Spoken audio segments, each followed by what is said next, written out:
Hello and welcome to another episode of The Code of Career with me, Cameron Blackwood. Today's guest is Kieran Cornwall. Kieran is a fellow career changer who spent well over a decade in the technology industry and is now spending his time helping to educate the next generation of the UK's technologists. Kieran is the technical director of Sparta Global, which is an organisation that trains up and places software engineers with companies across the UK. Kieran joins me today to discuss his approach to learning and what he would do if he was learning to code again, as well as Sparta's approach as well, which obviously is quite similar. This is a great episode if you're trying to decide whether tech is for you, or even if you've just started learning to code but you want a bit of direction. Also as well, if you're a couple of years into your career and thinking, what technical skills, like what are the foundational skills that I should be brushing up on to be an amazing technical professional myself. Whilst I'm currently foregoing a sponsor, I'd really appreciate if people support via the Patreon if they can afford it, and joining the Discord as well is a great way to stay in touch with me. You can find links to both of those in the description, but without further ado, grab a coffee, push those commits, and enjoy the show. Hey Kieran, thanks much for joining me. How are you doing? Hi Cameron, thank you for having me. I'm doing really well, thank you. Good stuff. Well, thank you for joining us. And for people that maybe aren't familiar with you and your background, do you want to give us a quick summary about who you are, what you're doing at the moment? Yeah, sure. So my name is Kieran. It feels like an elevator pitch in an interview already. I'm already nervous. It's the imposter syndrome kicking in already. My name is Kieran Cornwall. I'm the technical director at Sparta Global. And a little bit about my background. I've kind of been lucky. I've been in the industry for around 20 years now, and I actually started off, and I know it's obviously a technology podcast, but I started off in actually quite administrative jobs in the very early stages, back in the early 2000s, which is quite scary to say that now. But I actually started really just basic admin, and I think at one point I did have a brilliant job that was shredding paper for around 2 years, which there's a little bit more to it than that. But as I progressed, I kind of flowed into quality assurance, and at a time moved into various different jobs, and then had this big tech accelerator in my career when moving to ITV as a quality assurance manager. And I guess that's going to be the interesting point, possibly for a bit later, is kind of what was the lightning bolt that kind of made me shift from what was this I felt was a positive progressing career, and then felt, okay, tech is the way to go and the only way to go. So what am I doing right now within Sparta Global? I'm kind of responsible for everything really across the entire software delivery lifecycle for our company. And we deliver training for early careers individuals to work with our clients. So despite coming in, and the quality assurance background has been really valuable for me to kind of build that quality into educational curriculum, which is very exciting for me now.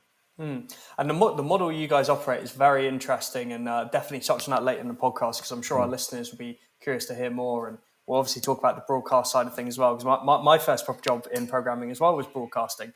Really? And we will be digging into that. It's such a cool industry. I love it. And it's great fun. And there's a lot of innovation going on there. Shout out to the other alumni from M2A Media. Hope you're all well, because I know a couple of you listen. So before we go forward anymore, I have some quick fire questions as well, just so the audience can get to know you a bit better that way as well. Do you mind if I fire away? No pressure. Please do. Please do. The first one's a big one. What was your first ever computer? Commodore Amiga 64. Oh, very nice. That's a legendary computer. Yeah. Unless we're talking about games consoles, then it was the Atari 2600 or what is it, ZX Spectrum. There have been a lot. The Commodore 64 in particular is iconic. Did you have any? Who was that? It was Sam Cox, who I worked with in my recruiter days, who came on this podcast a few months ago now. He was saying he had the Neighbours video game for Commodore 64, and that was his favourite game sort of growing up as a kid. Did you have anything similar? I'm really embarrassed that I can't actually remember a single game from that period. I'm really quite ashamed of myself, but there are many fond memories. I just miss floppy disks, because they don't mean anything to anyone anymore. I'm ashamed to admit it a little bit from my side, but I've actually never used a floppy disk. I've seen one, and I know what the save icon is. But I was a little bit. I've joked about this on the podcast before. I'm from that weird. I was born in '95, and I'm from that weird era of. I was a young teenager when everyone just decided that the best way to transfer media was just on a CD ROM that was like rewritable. And just like carry around, like burn your homework onto a CD and give it to the teacher. It was a weird Well, time. this is actually a really interesting point. I'm pleased you actually said about your age, actually, because I'm jumping the mind. I'm from '82, so I'm not ashamed to say I'm nearing 40. But I came from an even weirder period, so there was no computers when I was a kid. It was only when I reached about, I don't know, 14 maybe, and it was floppy disk. But I do remember the first CD. It was the Britannica 95. So just as you were born, I was sticking a CD into a machine, and my entire world was around this digitized compact disc of encyclopedia that I just kept. Obviously, wanted to find all the videos, hence why YouTube's so successful now. Yeah, it's funny to think about how. I mean, maybe it's a bit of a moot point, but how innovative it seemed to be able to pack so much data onto something so thin compared to a larger floppy disk, or even if we're talking in the case of like video media, a VHS cassette or something like that. And then nowadays it just seems so archaic. It's really mad to think about. Oh, I mean, this is totally backfiring on the quick fire questions because we are going down the proverbial rabbit hole. However, I've spoken to so many developers from that era, and it's quite interesting. Right? As you rightly say, you've got a very limited amount of things to work with. The CPU was relatively small, RAM was negligent, but it pushed the envelope for developers better. You have to be really innovative about how you actually achieve things. I actually think we're getting quite lazy now. So Yeah. we'll just throw some extra tin at it. It's fine. Let's spin up another cloud server. Don't worry about it. But you didn't have that option back then. So it was, I'm not going to start picking holes in modern delivery. It's all good. Yeah. Well, efficiency is definitely less of a concern than it was. I mean, just look at the Millennium Bug for a classic example of that. And that's an interesting read if people haven't heard much about that. But it was a legitimate concern at the time. Like, I mean, obviously we know my age now. I've revealed it, so I wasn't old enough to be worried. But I can see why people were worried after reading about it. Yeah, I was. I don't think I was actually working in quality assurance at that point. I was only 18. But yeah, it was a huge thing. That 0 day, everyone started to panic. Planes falling out of the sky, proper conspiracy theory craziness, and then everything was fine. Yeah, it's Very. often the way with tech. It'll be all right on a night. And so speaking of tech, what is your favourite tech city in the world? Because you mentioned before the pod that you're quite a well travelled guy. Well, yeah. Wow. Oh, that's totally sideswiped me. The most tech relevant. It has to be Tokyo. Mm. Have you been? Yeah, luckily Oh, for a nice. very. It was a short trip, but um, we've always, it's got this wonderful, technological view of Tokyo and Japan, and it is just incredible neon lights and just crazy inventions everywhere. It's outstanding. It's quite interesting when I started to meet people that have come from Europe and the UK that went to work in Japan, and actually the working practices were quite archaic. Things were still being faxed, and they're actually not quite. So I was quite taken aback that this, arguably hardware leading nation wasn't quite as far ahead as some of the other areas. So but I would say Tokyo, absolutely. Yeah, it's a really interesting thing, and I would love to get if there's any developers from Japan who listen in, please message me, because I would love to get a developer from Japan on the podcast, because I've heard the same thing about how it's a real mixture of really old style practices, and a lot of people carry some kind of stamp around, and it's almost like a seal that you would have used back in the day in Britain, but a lot of their official documents, you have a personalised stamp that you have to stamp. It's quite interesting.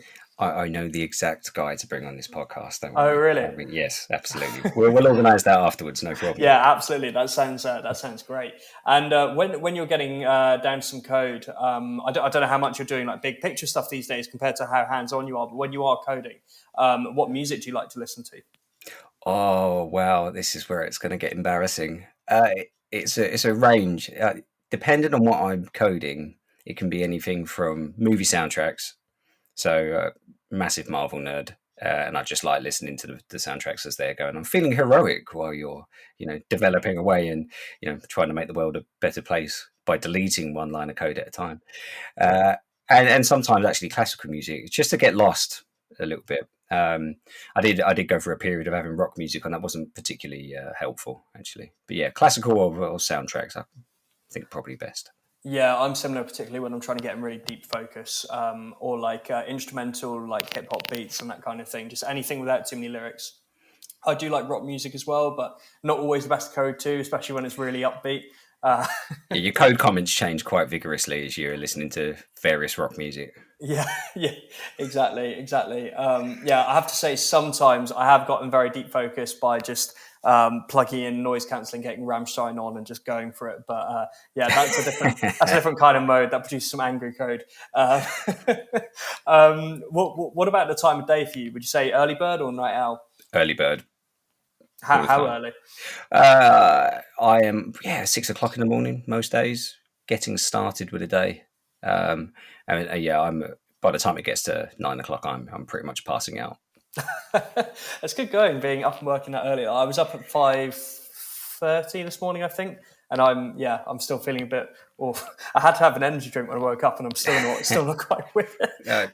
Coffee is my mother's milk. Without it, the day does not exist. So Yeah, it's an interesting one though, because the trend I've noticed on the podcast is most devs tend to be night owls. So for a technical person, so the two main groups of people I have on here are usually either technical recruiters or devs themselves.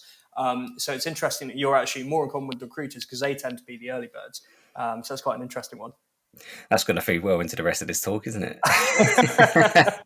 Yeah. And we talked about how being an engineer wasn't your first job, but before that, I'm talking back like primary school days. What job did you want when you were going to be an adult?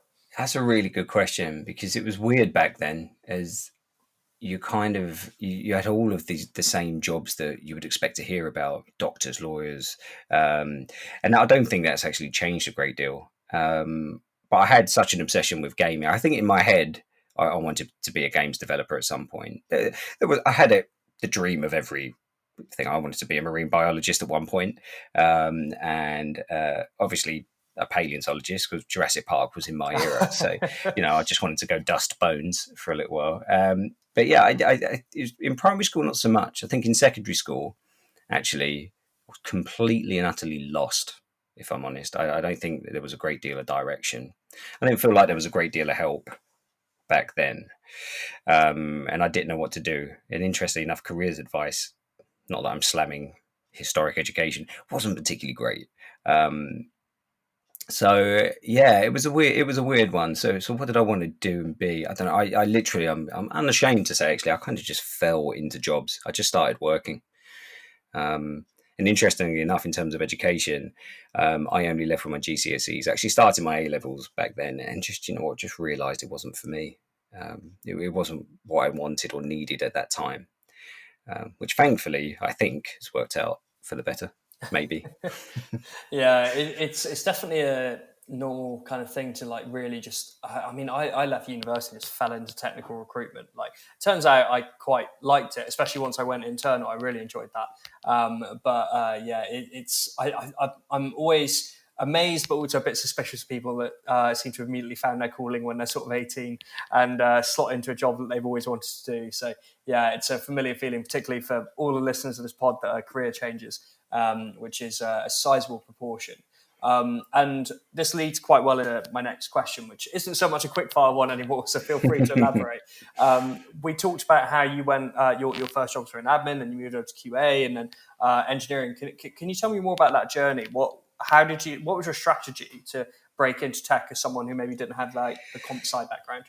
Yeah, that's a brilliant question, and you know what? I'll just accelerate straight through to when that happened. So I was head of test manager in various areas, and when I started working at ITV, and I came in as a senior test lead there.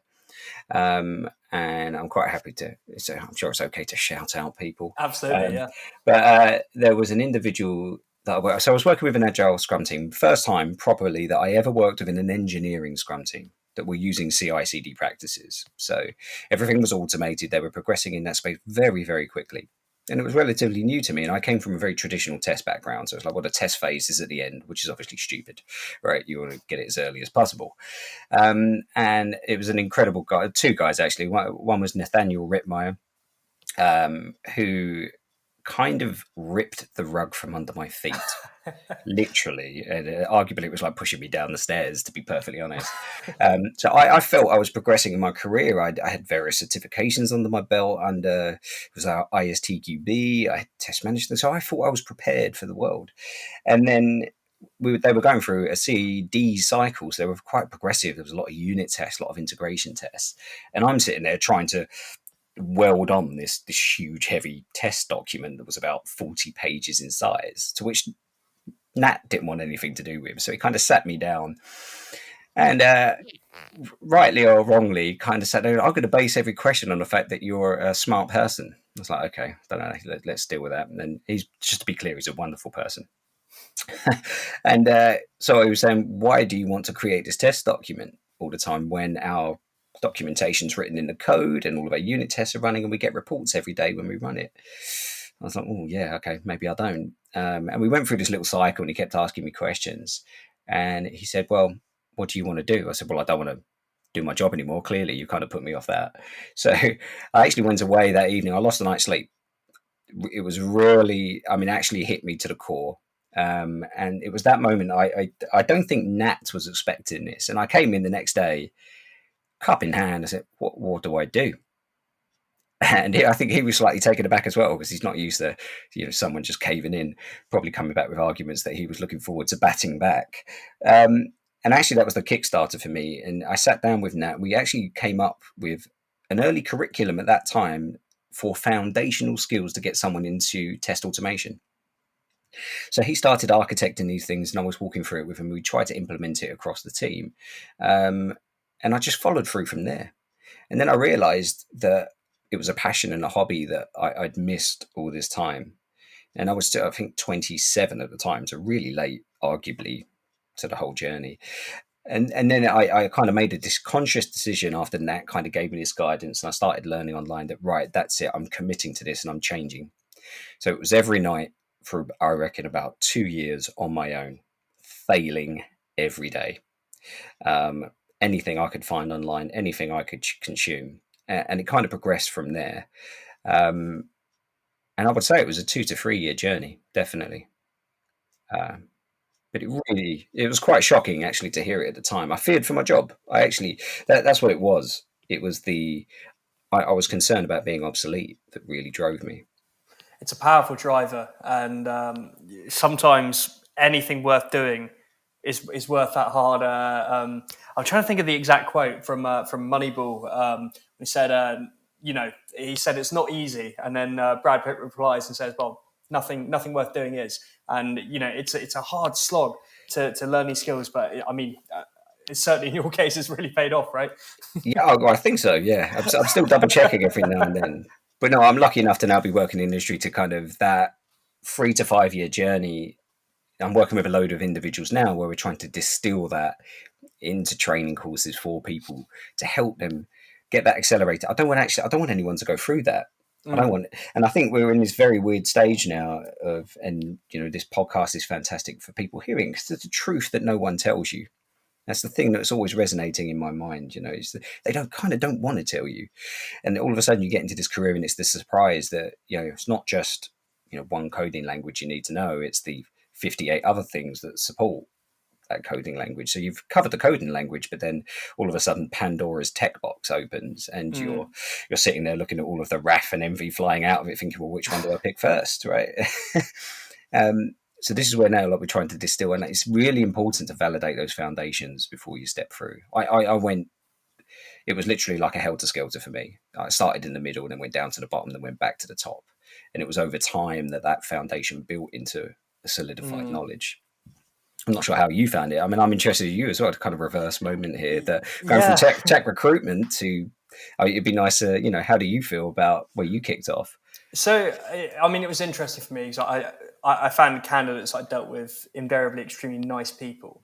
And I had a couple of negative experiences with the culture of agency recruitment in particular.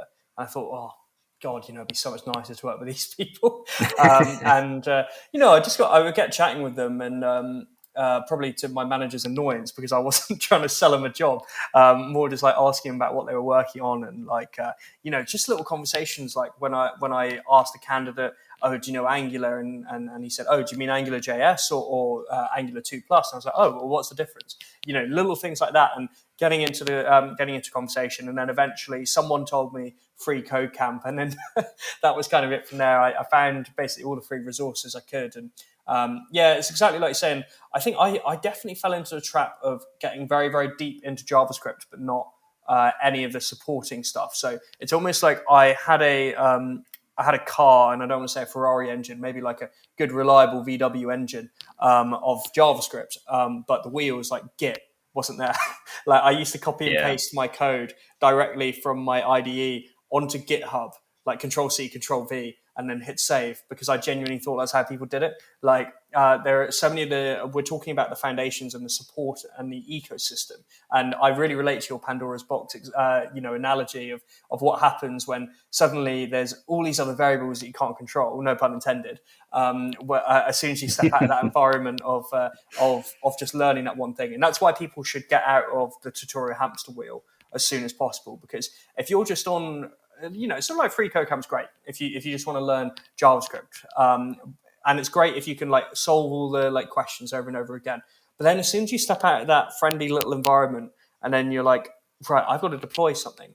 How does this work? Like, I've got to do a rebase and with Git. Like, you're not learning that if you're just learning JavaScript. Like, you have to learn the support, and that's a major challenge. And that's definitely something I found really hard, and probably why I took a little while to like. I think it took me a good 18 months from writing the first line of code to getting the first job, simply because of the supporting acts, so to speak, weren't there compared to the rest of my code. And I love the fact that we're both here talking about time as well. There's a huge expectation that, hey, I finished this course, therefore I am. Yeah. I am the next greatest developer. It's years upon years of work to get to a stage where even it all just starts to sink in correctly. And I love, I'm obsessed with metaphors and analogies and stories. But, what we should be looking at here is that it's a trade that is built. I think a lot of the arguably manual trades, things like carpentry, being an electrician, being a plumber, they've got this idea of skills and tools. And what we kind of, let's just take carpentry as an example. I've attempted to take up carpentry recently.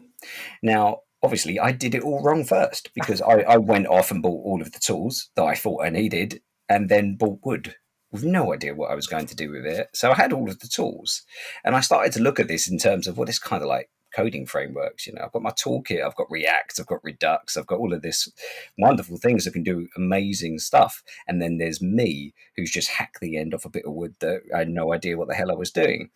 And it's really, really important that in the fact that you look at the way that trades talk, you have to spend time with someone more senior, understand how they've experienced it, and they know things aren't perfect and there's improvements.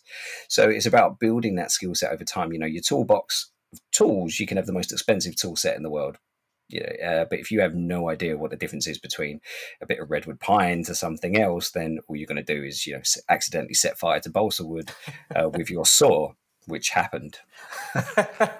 Well, I mean, you're a brave man for even attempting carpentry. That's something that would be well out of my comfort zone. Coding has helped me with DIY a little bit. I've gone from completely useless to only a bit useless, so that's good. I'm still beyond, basically can put up a shelf, and that's about it. But that's still a skill. Yeah, it helps. But I mean, yeah, I tried to fix a bin the other day, and I mean, I won't go into details. But I broke the bin. And it was a complete disaster trying to fix it, but I've definitely improved a little bit thanks to coding. I think it's something about the logical thinking and the process, the framework you get in your mind. It helps with everyday tasks a little bit. Like it's helped me with problem solving in general life, and I find I get a bit less stressed because I'm able to break things down into smaller problems. I still get stressed, obviously, I'm human, but it definitely helps.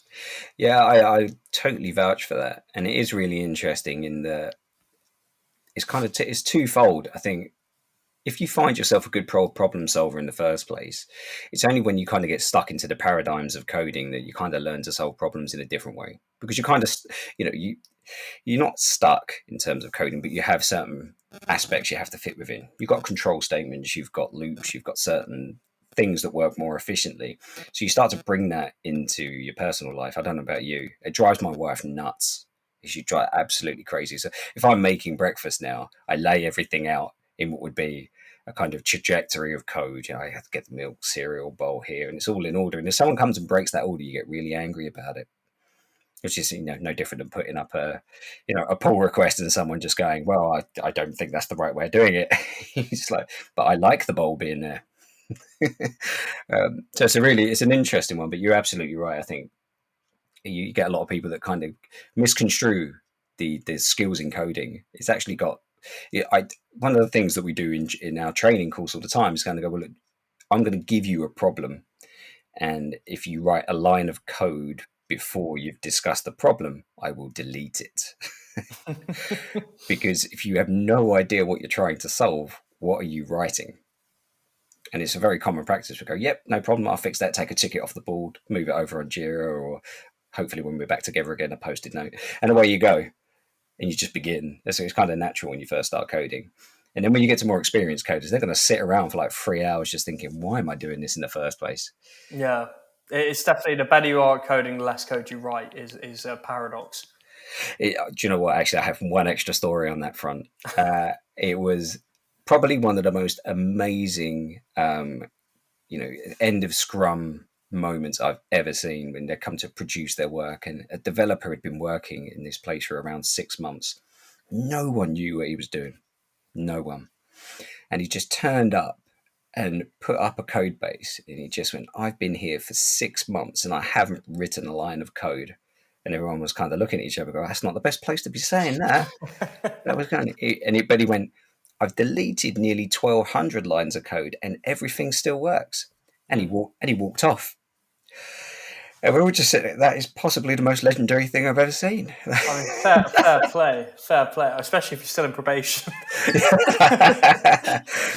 But it's an important thing, right? He's actually spent so much time understanding the problem space and realizing there was just so much superfluous code there that honestly wasn't being used. And he reduced the code base by a fair margin. And the value proposition of that for readability and capability moving forward was unreal. I've still not had that drop the mic moment. I'm just still really angry about it. It's pretty cool to be able to do that. And I think something people don't consider as well when they're learning is, they're always going to be doing greenfield things.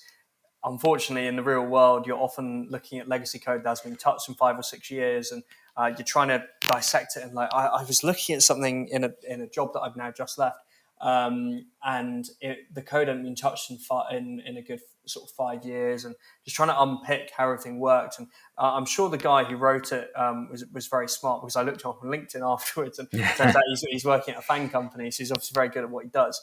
But it was, the way it was written was just in quite a confusing way, and just untangling it. And it wasn't even that confusing, like in the grand scheme of things. Untangling it was a job in of itself. If it had been written very badly, it would have been even worse. And I think that's a hard one to learn.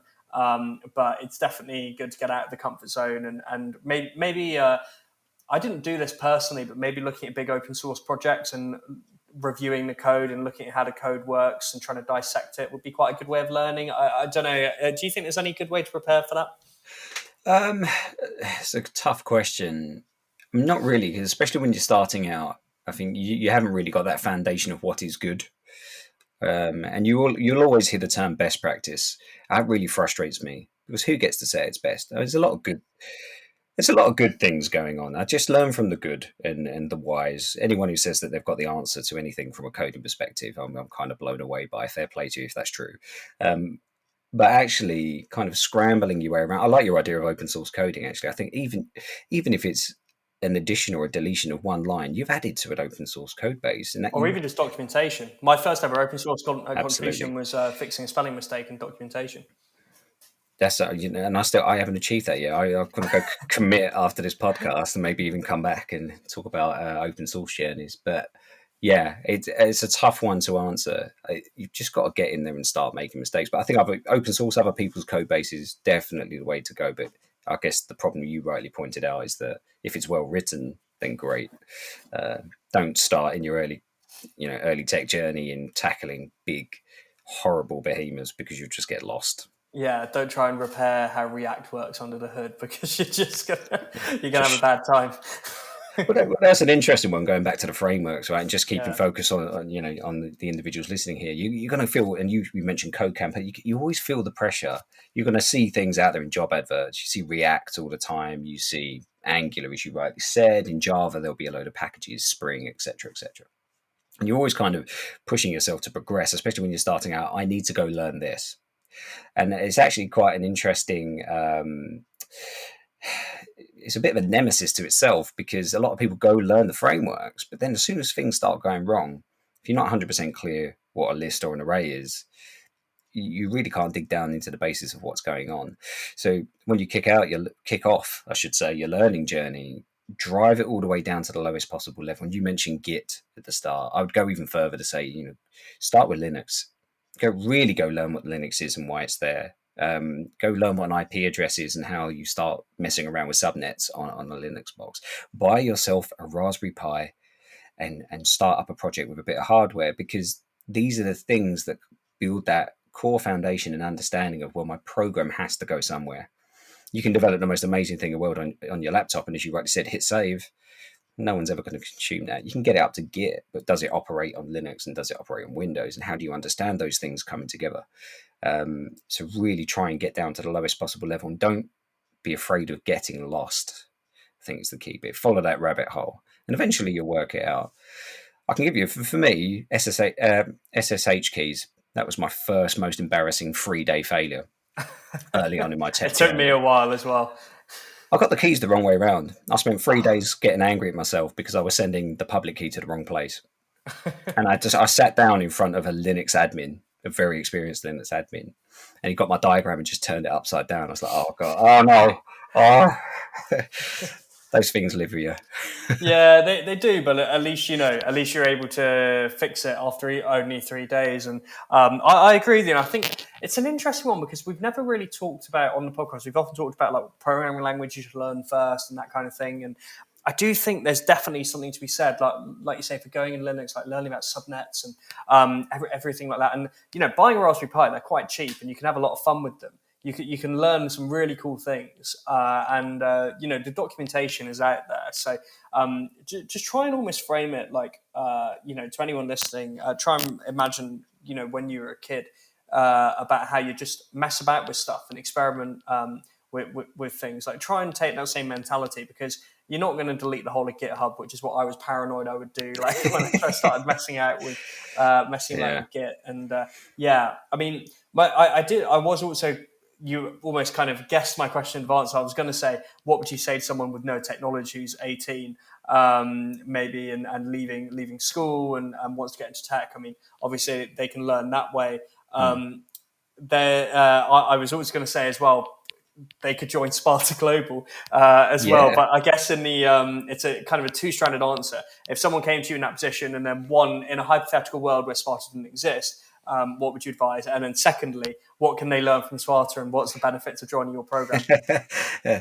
Okay, let's go all the way back to when you're 18. I would definitely go down the route of even if you find an old PC, right, work out how you're going to wipe Windows from it. Not that I'm anti-Windows. I am a little bit, but we'll just leave that hanging. And try and put a Linux instance on whatever that may be. Predominantly Ubuntu, right? Just keep it safe and easy, and put the GUI on there to start with. Don't start with Gen 2. No, or CentOS. Either way, that's not the best way to start. You get to the security first bit later. Do whatever. But I do enjoy that meme on online forums where it was a big thing like 10 years ago, where if someone had like a basic compute problem, just either tell them to delete System32 or install Linux Gen 2. Safety first. Yeah. So it's the crash helmet moment. I think going back to 18, I would honestly say that starting out, if you had a Raspberry Pi or wherever you can draw in, is create a server at home, and you need to, and there's some caveats to this, but you need to create that server and generate a very basic website that you can access from your home, i.e. externally through your router. So that's the challenge. And the reason being is that there's quite a few real core concepts you have to learn at this point. So first of all, what is a server and why bother? What kind of packages do you need on there? And then it's about understanding, exposing ports and IPs to your router. Now, the caveat with this is that whatever you do, don't open your router wholesomely. Be careful about what guides you read, right? You only want to open port 80 or 443 on your router and expose it. And how do you actually expose traffic to your home, right? To then actually route that to your local IP instance of your server and then expose your web page. Now, if you've achieved that, you are 60 to 70% of the way of the journey about understanding how the rest of the world works. I think if you've achieved that, and then you can play around with your HTML, CSS, and JavaScript to your heart's content, but you can show your friends, you can access it externally, and you've got this different mindset now and way of working. So that would, I think, anyone starting out, don't rush into the language. Understand how the world is underpinned by servers, IP addresses, subnets, just within your own little ecosystem, within your LAN, your local area network. If you achieve that, everything else becomes easier. And I was going to say, do you know why I think that is such amazing advice and something I wish someone had told me? Purely from a monetary and career perspective, DevOps is one of the best ways to make some cold hard cash right now, and I don't see that going away. And that is some of the best skill set you can have to build a great career in DevOps. It's a very, very good idea to have those foundations. Yeah, I mean, I'm not gonna start unpicking the DevOps thing. So I'm much more obsessed about just, we all know we have to say DevOps. We all say it. You're arguably what you'd say is like a platform engineer, right? Yeah. You're architecting. So I'm really pedantic about these things, to my detriment more often than not.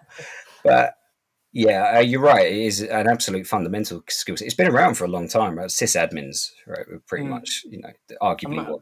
Before that, the IT guy, then it became the sysadmin, then it became DevOps. Yeah, well, if you read the Phoenix Project, it's Brett. Everyone has a Brett. Just this one guy who knows everything, that if you lose him, the world crumbles. Yeah. Which is another book everyone should read, actually. Everyone should get through the Phoenix Project at some point. But yeah, go back, build that server, and you're right, DevOps as a future career. I think in an AWS summit, I mean, globally within the next 5 years, you're looking at potentially anywhere between 250,000 and 500,000 people in terms of skill set short for the future and the growth of tech. So no better space to be.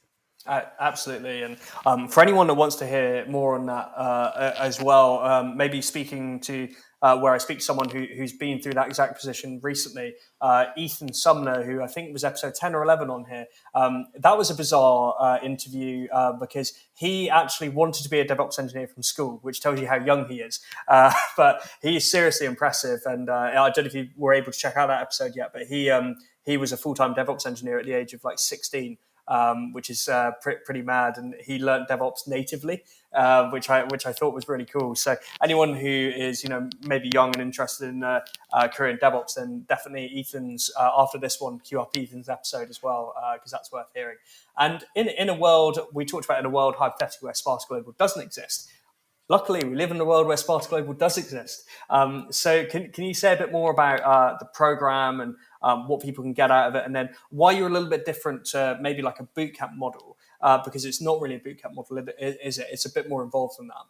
Yeah, it's a good question. So yeah, what we do at Sparta Global essentially is we've got some incredible engineers and trainers working with us, and what we've tried to do is across the entire software delivery lifecycle, every role within it, we've tried to distill the knowledge and the pain that a lot of us have faced. So a lot of the things we've been talking about here today are distilled into courses. So you can come along, and there is no expectation here. What really drew me, and the reason why I'm still at Sparta Global, is the fact that it's the thing that I missed when I really needed it. If I would have known it was there, I would have totally changed my career a lot earlier on. But I had no idea, and it's still a relatively newish thing. But essentially what you do is you turn up, you go through a talent journey. Now, there's no expectation, and the other positive thing, and why I love working, that you don't need a degree to come here. Truth be told, don't even need A-levels. What you need is the ability, the aptitude, and a passion just to learn. And if you can commit to that, kind of working day of 9 till 5:30, being a sponge and absorbing as much information and failing on a daily basis and reading errors, you're going to be able to get through this course. So it's everything from data engineering to being a developer with RESTful microservices to DevOps engineering, as we've discussed, all the way up to cybersecurity. Now, it's very hard, but coming off the back of that, what we do as a model is that you join us, you go through the training. We have an incredible group of clients and partners that work with us that really love the attitude that come from these individuals, because it's a continual learning journey. And they join our clients for 2 years, and they can then join our clients perm. So it's a springboard into the tech industry, essentially, is what it is in its most simplistic terms. And so people actually get, and the reason why it's so different is people actually get that hands-on experience working with an end client as well. So you learn those practical, the literal everyday skills of actually working with a client. Oh, yeah. So there's approximately 8 to 10 weeks of training, and it is intensive. All of the things I've discussed about really getting involved and dealing with subnet gateways and Linux admin outputs and all sorts of packages. Yeah. But the thing is, you get to join your client, and we want you to join that client long term. Right? It's a career springboard. We want you to start here in tech and grow. And it's exciting. It's just nice. We've had some incredible stories and change of careers as well. A 7-year BA at a large bank was learning Java on the side, and no one would take him on, which was just insane because he's brilliant. Joined us and is now, senior and leading a career as a Java developer and multiple other languages that he's learned on the way. We had a chef that joined us, and to be fair, starting as a chef, it's long hours a week. So when you start doing coding work, it's actually an easier day. But it was very hard, very committed, and he's now heading up a DevOps team for a company 3 years later after a change of career. So it's amazing. And they're the stories that keep me there. And people shouldn't be afraid. You just got to be. It's going to be a hard slog. You've got to be willing to commit. But anyone, if you really want to, can do this. I did, and that's a miracle in itself. So likewise for me, it's a miracle in itself that I managed to get through, and that's the kind of advice I like to. It's a bit self-deprecating for me, but I like to dish that out on my TikTok in particular, because I get a lot of people messaging me saying I tried it in college and I'm not sure it's 100% for me. And I say, look, if I can learn it, trust me, you can learn it. Absolutely. Everyone says this, right? Everyone says the same. If I can do it, anyone can. And it's a regular self-deprecating thing from a lot of engineers. And the most important thing to realize is you will fail for the next 10 to 20 years regularly, every day. Things will fall over and crash, right? And we've got to get out of this mindset where we're all educated. We've all been educated to a standard, but we've not been taught to learn yet. So you come out thinking that the world is true or false or right or wrong. And then you get into work and it is 58 different shades of grey. And you have to kind of work your way through this. Well, is it right or is it wrong? Because that's how you're feeling all the time. But the fact of the matter is, does it work? And is it stable? It's pretty much as good as it's going to get. And you just keep improving on that over time. So take your time, teach yourself to learn, and do not think this is a short journey. Your career you're going to be learning until the day you happily retire, hopefully. If you come in with that mindset, you're going to be absolutely fine. And failure is a positive. You just have to get used to framing it as a positive. And if I was to give advice to someone maybe banging their head against the wall, because I've been there so many times, keep all that code on GitHub. I don't care if you think it's embarrassing. I have some awful code on my GitHub from sort of 5 years ago now. That sometimes I if I'm feeling like I doubt myself a bit, I go back and look at that code. Maybe this is a bit self-deprecating, but it's the improvement that you're looking at. It's like, wow, I found writing this HTML form genuinely hard. And now it's something I could do with my eyes shut. Probably not literally, but definitely do that and keep a brag document. Is a phrase I've heard recently. Keep a brag document of what you've learned, and just make sure. And I'm sure you encourage this at Sparta. Make sure you keep notes on what you're learning, because you can't just retain stuff if you're just hearing it or reading it. Yeah, that is a really good point, and I think you can get very quickly crushed by the amount of things that are out there. And the important thing is that you're not meant to know them all. You're meant to be able to know enough about all of them to be able to read the documentation to do it the best way possible. That's pretty much it. Absolutely. And with the notes in general as well, something I'd add is the more verbose you are, you think it's ridiculous, the better. I'm actually doing a bit of an experiment myself at the moment with a Kubernetes course I'm doing, where I am writing out the most ridiculously verbose notes. For every 10 seconds of the video course, I'm probably doing 20 lines, honestly, 20 lines of notes. Yeah, just been because, need it. Yeah. Yeah. And it is really important, right? And it's interesting because agile will become a big thing when you start getting into tech, and I want to tell you about agile and the principles around it. It's not a methodology. Let's just be clear. It's just Yeah. principles. And the working code over documentation is always the one that hits engineers first. And then you start getting into the world of work, and I'm not saying any particular industry or area, but some areas will be, well, everything's in the code. And you kind of look at the code, you go, it really isn't.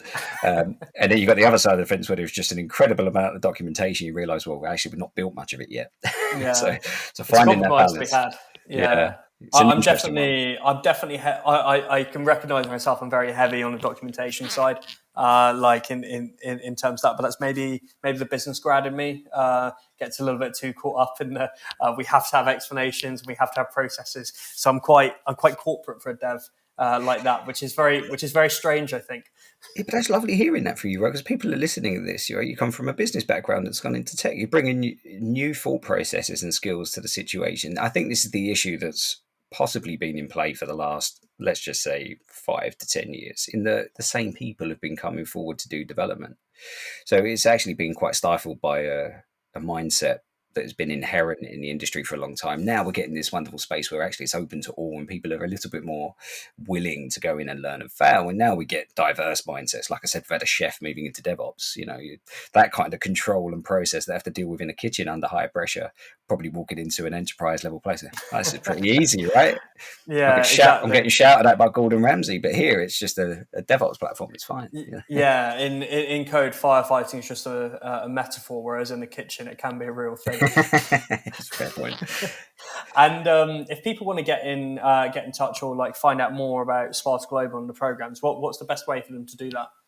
Yeah, I look us up, spartaglobal.com, and or reach out on LinkedIn. Keep an eye on us on LinkedIn is a good place as well. You can see a lot of the videos that we do and deliver, and you can hear actual feedback from Spartans, as we refer to them as, that have gone through that journey and are now consultants or permanent with our clients. And it's important to hear their journeys first. Don't take our word for it, take theirs. Because that's more important. That's what we drive ourselves on as a culture in a company. Is that every consultant that comes through and works with us is hopefully a future client. So that's how we view everyone coming in. And then we've just got some fantastic partners with us. So yeah, spartaglobal.com. Just get in touch with us on LinkedIn and feel free to reach out to me. Happy to get you in touch with our talent team. But just don't be afraid to start your journey. It's a big jump, but jump in the deep end. What's the worst that could happen? Absolutely, good philosophy.